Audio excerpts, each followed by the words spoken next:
Hey guys, good morning. This is a moment I have to tell you that I've been waiting for since 1984. Way back then, I was reporting on U of H beating Virginia in the national semifinal game at the Final Four up in Seattle. Little did I know that they would not win another NCAA game until Thursday night. But the long drought is over, and that drought is over thanks in large part to guard Rob Gray. A small thought ran through my head. I was thinking about Cincinnati, how I had a final chance to win the game for us, and I didn't. So I just wanted to come through for my team and my family and just give all the U of H fans the feeling that they haven't had since 1984.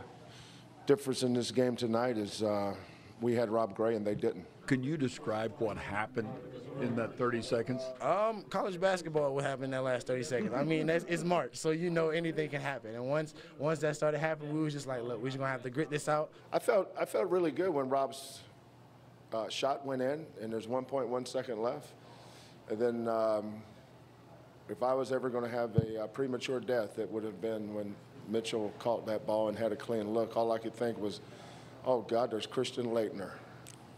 Because that's kind of what it reminded me of. Thursday night's win over San Diego State may have been 34 years in the making, but this year's Cougar team is intent on winning one more on Saturday. In Wichita, Kansas, standing for Houston, Matt Musil, KHOU 11 Sports. All right, thank you, Matt. A little excited there. Now the Cougs, they are back in action tomorrow night. They're facing off against Michigan. Tip-off is at 8:40. I'm sure right now at 6:05, most Coug fans are sleeping off their party from last night. Or still going. Or still going, who knows? Michelle Choi is still going. She's live on campus. Michelle, you and Darbs are both U of H alum. Congratulations to you, girl. It was awesome. Thanks, guys. You know what? I am so excited this morning. I just have to say I am Cougar proud, and I got to do this. Go Cougs! Guys, great job last night. An absolutely historic moment. This hasn't happened again, as we mentioned, since 1984. Thousands of fans here in Houston cheering them on, this whole community with them. Check out what they had to say. In a sea of red, cheers for the Houston Cougars as history was made. Back and forth game, incredible. So awesome to watch. For the first time in over 30 years, this team clinched a tournament game, making it known this court was none other than... Support for the Cougs pouring in from social media. Check out this gift tweeted out by @Coug57 asking, quote, "Is this real life?" Yep, it sure is. On Facebook, fans like Corey Meal showing Cougar pride, saying it's a good day to be a Houston Cougar. Even the Houston Rockets showing a lot of love. Check out the Cougs' winning score on that jumbo screen. Speaking of the Rockets, of course, folks are asking the Beard, James Harden, a huge supporter of the team, what he thought. And it's all about the man bun now. Tons of fans giving props to player Rob Gray and his amazing pull-through for the win. And Houston fans say yesterday's win is just the beginning and that this is going to continue. The Cougs are facing the Michigan Wolverines tomorrow night at 8:40. So, of course, we're all going to be tuning in for that. Guys, back to you. Yes, we will watch them take on Michigan. Michelle, thank you. And it's happening on a Saturday, so I can actually stay We can awake and watch.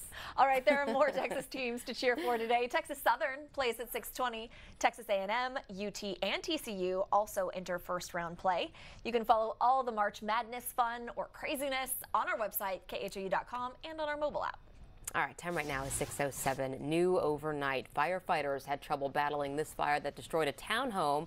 This happened on Winsome Lane in southwest Houston. Our Janelle Ford is there live. Janelle, thankfully no one was hurt in this fire. Yeah, Lisa, that's right. There were no injuries, but the folks who live in that building are without a home this morning. It all happened around 11 last night. That's when firefighters came out here. Here's a look at that blaze coming out of the roof. The problem that firefighters had has to do with the structural design of the building. Now, we drove back there. It's a tight squeeze. And if you look at the way the townhouses are stacked, you can see why firefighters struggled. Now, despite the difficulty, firefighters were able to keep the fire contained to just one unit, but unfortunately the other units surrounding it were smoke and water damage. Now, Houston Fire Department's arson team was here investigating last night. They're looking into what may have caused this, but like you said, it's a good thing that no one was hurt. Back to you. Thank you, Janelle. Now to breaking news from that deadly pedestrian bridge collapse in Florida. About 90 minutes ago, investigators announced the death toll. is now up to 6. Several others were hurt when the bridge crashed down onto cars below it. The whole bridge is down across the whole side of 8th Street. The bridge wasn't even open yet. It was only moved into place this past Saturday, and it's not clear what caused the collapse. But according to CBS News, 2 of the firms that built the bridge have been accused of unsafe practices in the past. We'll, of course, follow this investigation and bring you any updates on air and online at KHOU.com. It is now time for your morning rush. Police want to find the man who shot a father, his toddler, and another man in a drive-by. Police say the 3-year-old boy was shot in a strip center on Dashwood in Southwest Houston late last night.